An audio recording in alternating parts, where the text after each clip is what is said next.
भाजपा के पास ऐसी मशीन है कि इधर से बलात्कारी अपराधी गद्दार डालो और इधर से संस्कारी राष्ट्रवादी ब्राह्मण निकालो। मैं समझता हूँ कि जितना भी बड़ा पापी है इस देश का, जितना भी बड़ा इस देश का कुठाराघात करने वाला है, गद्दार है, देशद्रोही है, खूनी है, कत्ली है, बलात्कारी है, एक बार भाजपा में डुबकी लगा लेने भर से वो शुद्ध हो जाता है। आज पूरे देश में अघोषित आपातकाल है और इस आपातकाल की स्थिति में अगर कोई देश को जोड़ने की बात कर रहा है, वो कोई भी हो, राहुल गांधी हो या कोई भी हो, कोई भी व्यक्ति हो, तो मैं समझता हूँ कि इस देश की जनता को उसके साथ कंधे से कंधा मिलाकर खड़ा होना चाहिए और न केवल खड़ा होना चाहिए, चट्टान की तरह उसके साथ जाना चाहिए।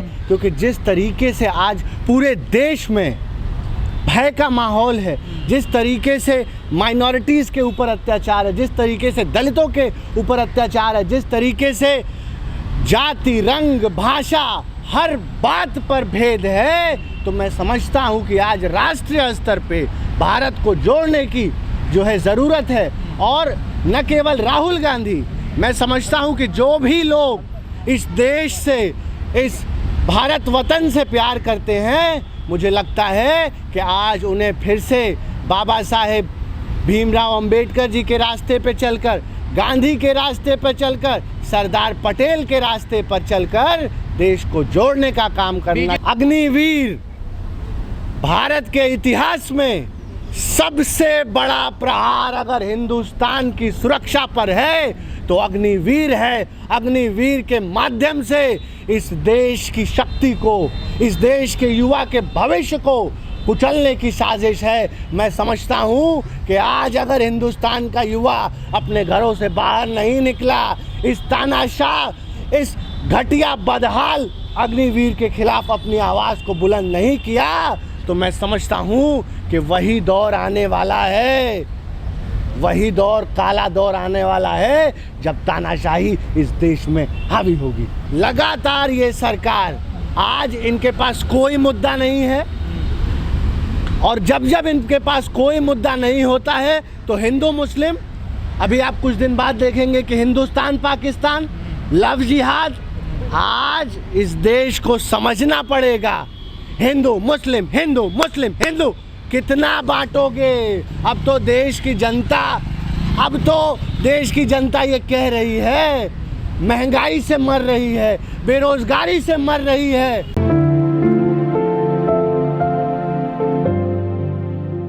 राहुल गांधी किसी पद के मोहताज हैं? माननीय प्रधानमंत्री भी एक एमपी हैं और राहुल गांधी भी एक एमपी हैं। तो मैं समझता हूँ ये कहना ये ढकोसलेबाजी है।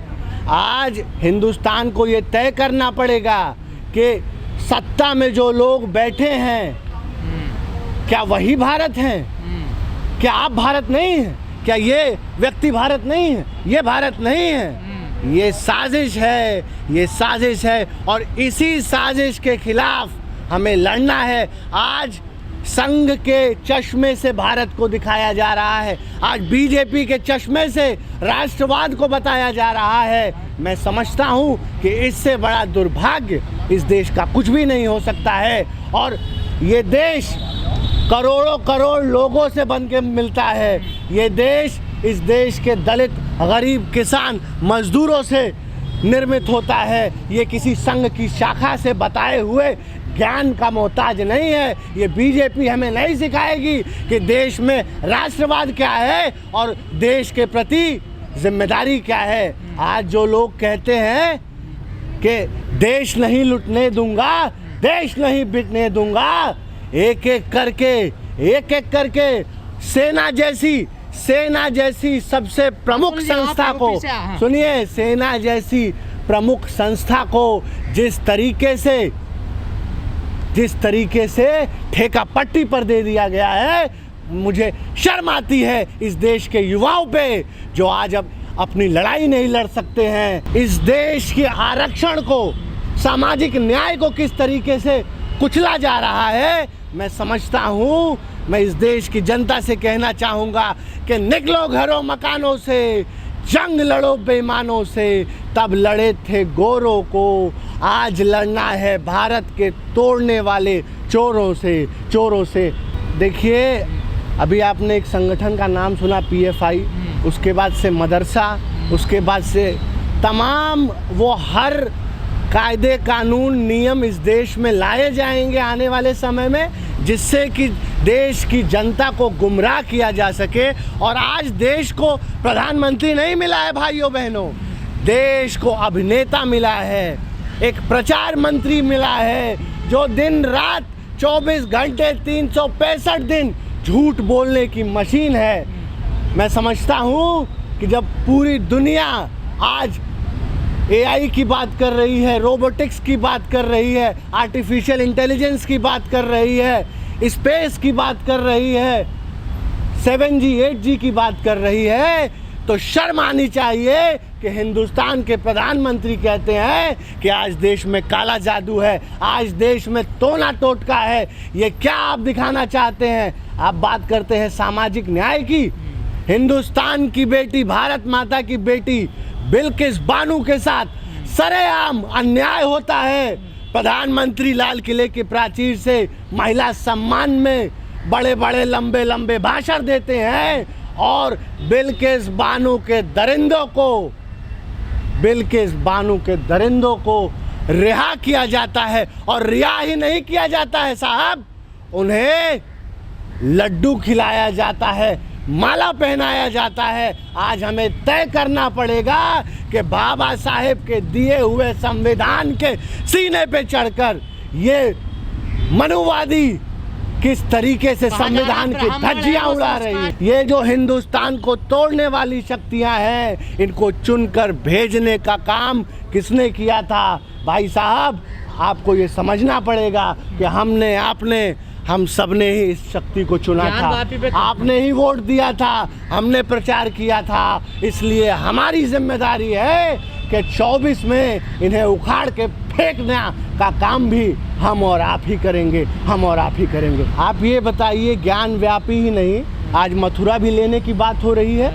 आने वाले समय में आप देखेंगे कि देश में आग लगाई जाएगी, दंगे होंगे, क्योंकि 24 का चुनाव आ रहा है। मैं इस देश की जनता से कहना चाहता हूं कि दंगों के लिए तैयार हो जाइए, लाश आगजनी के लिए तैयार हो जाइए, क्योंकि देश में ऐसी तानाशाह सरकार आ गई है। अंग्रेज तो कहते थे कि फूट डालो राज करो, ये कहते हैं आग लगाओ राज करो, क्योंकि जितना आग लगेगा, जितने लाशें गिरेंगी, ये गिद्ध उन लाशों पर राजनीति करने आएंगे। इस देश को फिर से मजहब में, जाति में, अभी आप देखिए किस तरीके से जातियों में देश को बांटा जाएगा, मजहबों में देश में बांटा जाएगा। और जो भी इसके खिलाफ आवाज़ उठाएगा, चाहे वो ये हैं, आप हैं, गजेंद्र हैं, तमाम YouTube के चैनल्स हैं, उन सब YouTube चैनल्स को बैन कर दिया जाएगा। इसलिए आज ये समझने की ज़रूरत है कि क्या हम गांधी के सपनों का भारत बना रहे हैं, क्या हम बाबा साहेब अम्बेडकर के सपनों का भारत बना रहे हैं। आज आप देखिए जिस तरीके से महंगाई है, जिस तरीके से बेरोज़गारी है, हिंदुस्तान में 25% जनता, जिस देश को ये कहते हैं कि कृषि प्रधान देश है, शर्म आती है कि 25% जनता आज महंगाई के वजह से भूखे सो रही है।